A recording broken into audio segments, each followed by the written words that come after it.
Hello, good morning, students. Welcome to the very new session. Today, we are going to start a second module of your syllabus, that is of MySQL. So, basically, MySQL is a kind of software by using which we can develop database management system for any software product. तो ये MySQL क्या है, database मतलब क्या, software मतलब क्या, software और database का क्या रिलेशनशिप है, और हम लोग माई एसक्यूएल जो यूज़ कर रहे हैं उसके इंट्रोडक्शन के बारे में आज के लेक्चर में हम लोग देखेंगे. So starting with my SQL, तो एग्जैक्टली माई एसक्यूएल क्या है ये हमें पता होना चाहिए. तो my SQL is an open source relational SQL database management. अभी इस पर्टिकुलर कॉन्टेक्स्ट में जितने भी वर्ड्स है शायद से आपके लिए थोड़े नए रहेंगे, इसके मीनिंग आपको डिटेल में समझना बहुत इंपॉर्टेंट है. तो so today is that introductory lecture. तो हम लोग थोड़ा डिटेल में जो बेसिक चीज़ें हैं उनका पढ़ाई करेंगे.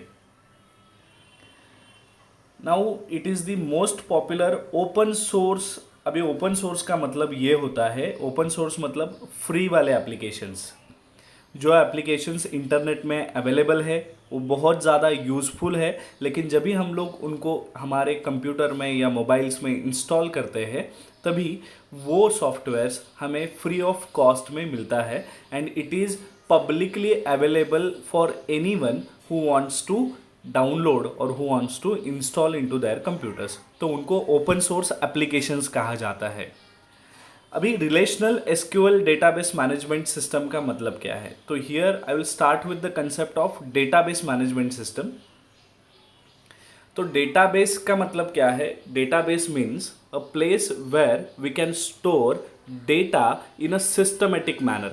हम लोग सिस्टमेटिक मैनर कहने का रीज़न ये है कि हम लोग माई एसक्यूएल पढ़ रहे हैं, हम लोग एक सिस्टमेटिक डेटा स्टोरिंग एप्लीकेशन के बारे में पढ़ रहे हैं. तो इसके लिए मैंने आपको बताया कि डेटाबेस एक ऐसा जगह होता है कंप्यूटर सिस्टम में या सर्वर्स में कि जहाँ पे हम लोग हमारे कंपनी का या सॉफ्टवेयर से रिलेटेड, जो सॉफ्टवेयर के लिए हम लोग डेटाबेस बना रहे हैं उस सॉफ्टवेयर से रिलेटेड जितना भी इंफॉर्मेशन है उस इंफॉर्मेशन को डेटाबेस के अंदर हम लोग स्टोर करते हैं सिस्टमेटिक मैनर में.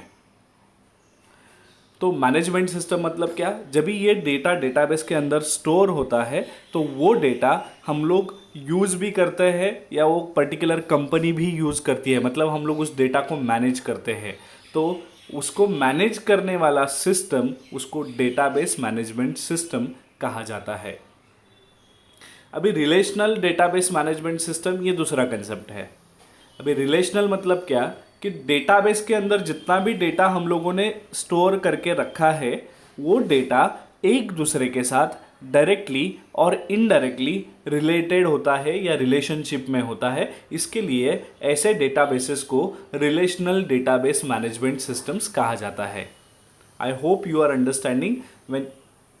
समझो हमारे पास मेडिकल स्टोर का सॉफ्टवेयर है. उस सॉफ्टवेयर में हम लोग डेटा स्टोर करेंगे तो definitely it will be related to the medicines and medical. तो उससे रिलेटेड जो डेटा है वही हम लोग उस सॉफ्टवेयर के डेटाबेस में स्टोर करेंगे. तो automatically it became a relational database. उसमें हम लोग जैसे कि किसी भी तरह का ग्रॉसरी, किसी भी तरह का जनरल स्टोर आइटम्स का डेटा हम लोग स्टोर नहीं करते. उसमें सिर्फ हम लोग मेडिसिन्स का डेटा स्टोर करते हैं या मेडिकल का डेटा स्टोर करते हैं. तो automatically it becomes a relational database management system. अभी एसक्यूएल क्या है. तो SQL is a vast concept, huge concept. SQL एक लैंग्वेज है जिसका फुल फॉर्म है स्ट्रक्चर्ड क्वेरी लैंग्वेज. अभी ये जो स्ट्रक्चर्ड क्वेरी लैंग्वेज है इसका यूज़ करके डेटाबेसेस को डिज़ाइन किया जाता है एंड उसको मैनेज किया जाता है. एसक्यूएल का यूज़ करके हम लोग डेटाबेस बना भी सकते हैं और उसमें चेंजेस भी कर सकते हैं, उसमें मैनेजमेंट भी कर सकते हैं. तो ये लैंग्वेज मतलब अगर आपको माई एसक्यूएल यूज़ करना है तो आपको एक लैंग्वेज आना बहुत इंपॉर्टेंट है and that language is structured query language और एसक्यूएल. फाइन. ये एक मैंने जनरल इंट्रोडक्शन आपको दिया कि open source relational SQL database management system मतलब क्या. हम लोगों ने ये सारे कंसेप्ट शायद से हम लोग फर्स्ट टाइम पढ़ रहे हैं, लेकिन कंप्यूटर सिस्टम, मोबाइल्स हम लोग बहुत टाइम से यूज़ कर रहे हैं, तो हमें पता है कि सॉफ्टवेयर एप्लीकेशन मतलब क्या, कि जो हम लोग, अगर हम लोग मोबाइल का एग्जांपल लें तो प्ले स्टोर से अगर मैंने व्हाट्सएप मेरे मोबाइल में इंस्टॉल कर दिया तो WhatsApp is a software application that I am installing into my computer system, right. लेकिन इस व्हाट्सएप का जो आपके जितने भी मैसेजेस है, आपसे रिलेटेड जितना भी डेटा है जो उस एप्लीकेशन में आप लोग रखते हो, वो डेटा आपके मोबाइल में नहीं रहता है, वो डेटा व्हाट्सएप के डेटाबेस में होता है। So when ever you start WhatsApp, data WhatsApp के डेटाबेस से आता है, आपके मोबाइल से नहीं।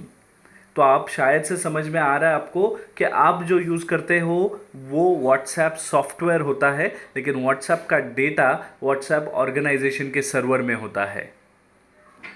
तो वो डेटाबेस माई एसक्यूएल का यूज़ करके बनाया जाता है कि आपका डेटा, आपके फ्रेंड्स का डेटा, वर्ल्ड में जितने भी लोग व्हाट्सएप यूज़ कर रहे हैं उनका सबका डेटा सिस्टमेटिक मैनर में माई एसक्यूएल नाम के डेटाबेस मैनेजमेंट सिस्टम में स्टोर होता है व्हाट्सएप के सर्वर में, आपके मोबाइल में नहीं। सिमिलरली सबका एग्जाम्पल है, अगर आप कोई बैंकिंग एप्लीकेशन यूज़ करते हो, समझो स्टेट बैंक ऑफ इंडिया का आपके पास कोई इंटरनेट बैंकिंग एप्लीकेशन है, सॉफ्टवेयर है, उसको आपने इंस्टॉल कर दिया, तो आप वहाँ पे आपसे रिलेटेड बैंक के जितने भी इंफॉर्मेशन है आप वहाँ पे उसको एक्सेस कर सकते हैं, देख सकते हो, आप मनी ट्रांसफ़र कर सकते हो या किसी से मनी रिसीव कर सकते हो। तो ये सारे ऑपरेशंस आप करते हो और आपके डेटाबेस में चेंज होता है। मतलब क्या, अगर आपके बैंक अकाउंट में 5,000 रुपीज़ बैलेंस है, आपके फ्रेंड ने आपको 1,000 रुपीज़ ट्रांसफ़र किया, तो आपके मोबाइल एप्लीकेशन में ही आपको दिखता है कि आपके अकाउंट में 6,000 रुपीज़ रिफ्लेक्ट हो रहा है, क्योंकि एक 1,000 जो ट्रांसफ़र हुए तो वो ऐड हो गए। तो this is called as database activity, जो उस पर्टिकुलर सॉफ्टवेयर के डेटाबेस में होता है, ना कि सॉफ्टवेयर में। समझ में आ रहा है? तो उसी को डेटाबेस एप्लीकेशन कहा जाता है। तो डेटाबेस कभी भी नॉर्मल यूजर्स को नहीं दिखता है, इसके लिए उसको बैकएंड कहा जाता है। और जो स्क्रीन, जो एप्लीकेशन हम लोग यूज़ करते हैं उसको फ्रंट एंड कहा जाता है। फ्रंट एंड जो यूज़ होता है वो यूज़र से होता है, users are using the front end, and back end जो होता है, मतलब डीबीएमएस जो है या डेटाबेस सिस्टम जो है, it is used by the owner और the developer of the database. Fine. तो नाउ माई एसक्यूएल बहुत ज़्यादा डिटेल में मैं आपको बता रहा हूँ। जैसे जैसे हम लोग गो थ्रू करेंगे, जितने जितने हमारे वीडियो सेशंस होंगे उसमें आपको माई एसक्यूएल का कंसेप्ट और क्लियर होते जाएगा। देखो, आप लोग फर्स्ट टाइम पढ़ रहे हो माई एसक्यूएल, तो आपको ज़्यादा टेंशन्स लेने का ज़रूरत नहीं है। जब तक आप यूज़ टू नहीं होते तब तक माई एसक्यूएल आपको थोड़ा डिफिकल्ट लगेगा, but trust me, my SQL is an very simple and important technology. क्योंकि जब भी आप फ्यूचर में काम करने के लिए किसी भी ऑफिस में जाओगे तो डेफिनेटली आप लोग किसी कंप्यूटर सिस्टम का यूज़ करके ही काम करोगे, तो उसमें डेटाबेस कंसेप्ट्स आपको बहुत प्रैक्टिकली काम आप लोग कर सकते हैं, आपको समझ में आएगा कि एग्जैक्टली आप लोग क्या कर रहे हैं।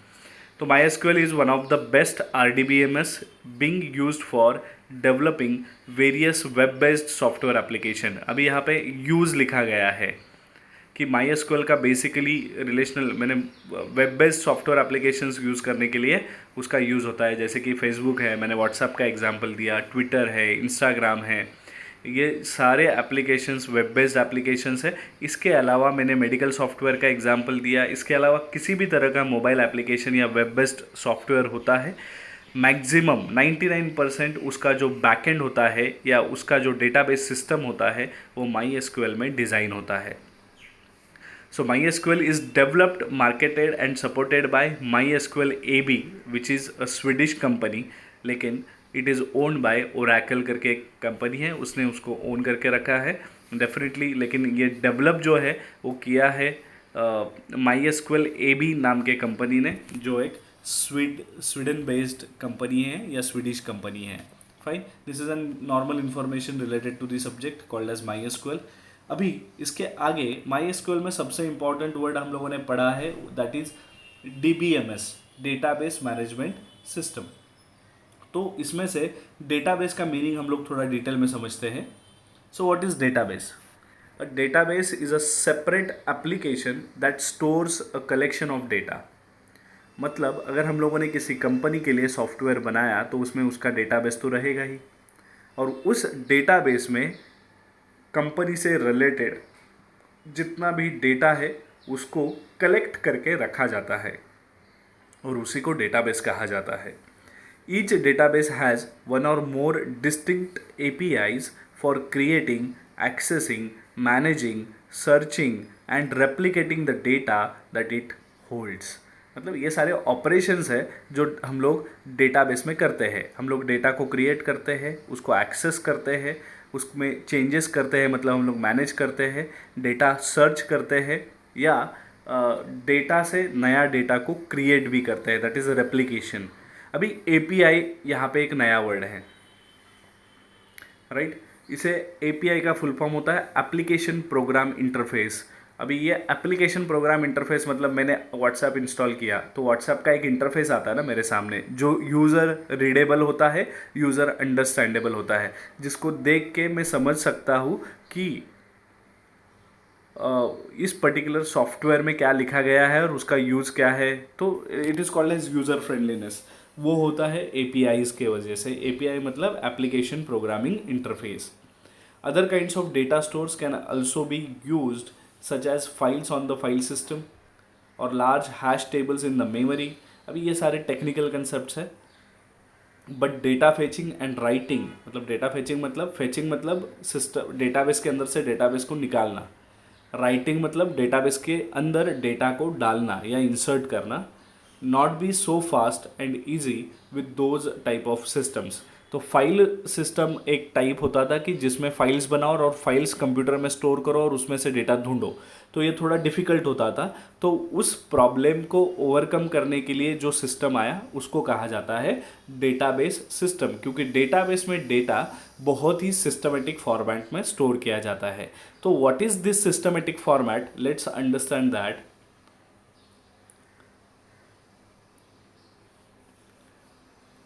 So we are talking about relational database system. तो nowadays ये जो RDBMS है, it is used to store and manage the huge volumes of data. RDBMS का मतलब होता है रिलेशनल डेटाबेस मैनेजमेंट सिस्टम. मतलब जितना भी डेटा हम लोग स्टोर करते हैं वो पूरा डेटा एक दूसरे के साथ रिलेटेड होता है. रिलेशन का मतलब क्या है, मैं आपको एक प्रैक्टिकल बैंकिंग का एग्जांपल देता हूँ. डेटाबेस में अगर मैं बैंक के बारे में बात करूंगा तो बैंक के डेटाबेस में जो डेटा स्टोर होता है वो डेटा टेबल्स के फॉर्मेट में स्टोर होता है. तो टेबल्स के फॉर्मेट में स्टोर होना मतलब क्या है कि डेटा रोज एंड कॉलम्स में स्टोर किया जाता है. तो ये जो भी डेटा हम लोग स्टोर करते हैं ये सारा डेटा एक रिलेटेड डेटा होता है, और जो हम लोग बहुत ज़्यादा मायने में मतलब जितना भी डेटा ऑर्गेनाइजेशन से रिलेटेड है उसको पूरा का पूरा डेटा हम लोग टेबल्स में स्टोर कर देते हैं. देखो यहाँ पे लिखा है this is called relational database because all the data is stored into different tables and relations are established using primary keys और other keys known as foreign keys. अभी ये प्राइमरी की फॉरेन की एक प्रैक्टिकल कंसेप्ट है. जब भी मैं कुछ प्रैक्टिकल एग्जांपल्स आपको समझाऊंगा आगे के लेक्चर्स में तभी आपको समझ में आएगा. अभी फ़िलहाल आपको इतना ही ध्यान में रखना है कि डेटाबेस के अंदर डेटा टेबल्स के फॉर्मेट में स्टोर होता है और इन टेबल्स में स्टोर किया गया डेटा एक दूसरे के साथ प्राइमरी की या फॉरेन की का यूज़ करके रिलेशनशिप फॉर्म करता है. अभी relational database management software is a software मतलब ये कैसे टाइप के सॉफ्टवेयर है. It enables you to implement a database with tables, columns and indexes. It guarantees the referential integrity between rows of various tables. Referential integrity मतलब रिश्तेदारी, references. Integrity मतलब relationship को prove करना. रेफरेंशियल इंटीग्रिटी उसको कहा जाता है कि डिफरेंट रोज़ के बीच में, टेबल्स के रोज़ के बीच में कुछ रिलेशनशिप्स है तो वो रिलेशनशिप्स उनको रेफरेंशियल इंटीग्रिटी कहा जाता है. Updates the indexes automatically. देखो रेफरेंशियल इंटीग्रिटी का बहुत सिंपल मीनिंग है, बताता हूँ. हम लोग हमारे फैमिली रिलेशंस के बारे में बात करते हैं. माई यंगर ब्रदर, तो हम लोग बोलते हैं ना कि मेरा सगा भाई है, तो it is a direct relationship. लेकिन मेरे चाचा का लड़का मेरा चचेरा भाई है, दैट इज़ रेफरेंशियल इंटीग्रिटी. मैं और वो भाई इनमें डायरेक्ट रिलेशनशिप नहीं है. It is the relationship through my uncle. मेरे चाचा के थ्रू रिलेशनशिप है ना, तो चाचा का लड़का है, इसके वजह से वो मेरा भाई है. Are you understanding my point? This is called as referential integrity. तो सिमिलरली डेटाबेस के अंदर बहुत सारे टेबल्स है. उस दो टेबल के बीच में जो डेटा है वो डेटा एक दूसरे के साथ डायरेक्टली रिलेटेड नहीं होता है, वो उस टेबल के थ्रू रिलेटेड होता है. इसके लिए उसको referential integrity between rose of various tables कहा गया है. Updates the indexes automatically. Indexes मतलब सिक्वेंसिंग. हम लोग सीरियल नंबर डालते हैं 1 2 3 4 5 6 7 8 9 10. इसका मतलब हमारे पास 10 रिकॉर्ड्स है टेबल के अंदर. मैंने 7वां रिकॉर्ड डिलीट कर दिया तो automatically it will become 1 to 9, क्योंकि 7वां चला गया ना. तो जो 8वां था वो 7th पे आएगा, जो 9वां था वो 8वें में आएगा, जो 10वां था 9th में आएगा. तो this is called as automatic indexing. It interprets an SQL query. SQL एक लैंग्वेज है, उन क्वेरीज को इंटरप्रेट करने का काम हमारा मैनेजमेंट सिस्टम करता है. मतलब इंटरप्रेट करना मतलब समझना. And combines information from the various tables. मतलब यूज़र को अगर मल्टीपल टेबल में से डेटा चाहिए होगा, मतलब डेटाबेस के अंदर तो रिलेटेड टेबल्स होते हैं और वो रिलेटेड टेबल्स मल्टीपल होते हैं. तो मुझे ऐसा एक सिचुएशन आ सकता है कि मुझे बहुत सारे टेबल में से डेटा एक ही बार निकालना हो. तो that is called as combination of information from various tables. तो डेफिनेटली RDBMS या डेटाबेस मैनेजमेंट सिस्टम जो एक टर्मिनोलॉजी है, तो इसमें कुछ कंसेप्ट्स है जो डेफिनेशंस हमें समझ में आना चाहिए, हमें पता होना चाहिए कि हम लोग क्या पढ़ रहे हैं. तो सबसे पहले है डेटाबेस. तो डेटाबेस, ये सारे में छोटे छोटे डेफिनेशंस यहाँ पे प्रोवाइड किए गए हैं. तो डेटाबेस का एक सिंपल डेफिनेशन है. A database is a collection of tables with related data, or we can make it more simple. A database is a collection of related data elements. ये simple है. Database is a collection of related data elements. ये database का definition हो गया. Second, database के अंदर हम लोग जो डेटा स्टोर करते हैं वो डेटा टेबल्स के अंदर होता है. मतलब we are storing datas in a tabular form. तो टेबल का मतलब क्या है? A table is a matrix with data. A table in a database looks like a simple spreadsheet. क्योंकि स्प्रेडशीट मतलब क्या, हमारा एक्सेल का जो वर्कशीट होता है उसको ही स्प्रेडशीट कहते हैं. टेबल का मतलब यही है. Table is a combination of various columns and various rows. मतलब number of columns and number of rows का कॉम्बिनेशन जब भी बनता है और जो डायग्राम हमें दिखता है उसको हम लोग टेबल बोलते हैं. तो टेबल के अंदर सबसे इंपॉर्टेंटली क्या होता है? कॉलम. तो कॉलम का मतलब क्या है और डेटाबेस में कॉलम को कैसे यूज़ करते हैं वो यहाँ पे डेफिनेशन में लिखा गया है. वन कॉलम मतलब data element contains data of one and the same kind.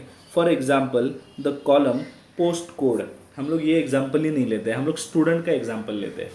अगर हम लोग कॉलेज नाम के डेटाबेस के अंदर, ठीक से सुनो स्टूडेंट्स, कॉलेज नाम के डेटाबेस के अंदर अगर हम लोग कुछ टेबल बनाना चाहते हैं, मतलब डेटा स्टोर करना चाहते हैं, तो मैं टेबल्स बनाऊंगा स्टूडेंट का नाम से. मतलब स्टूडेंट नाम का एक टेबल बनाऊंगा, एम्प्लॉय नाम का एक टेबल बनाऊंगा, कोर्स नाम का एक टेबल बनाऊंगा, लाइब्रेरी नाम का एक टेबल बनाऊंगा.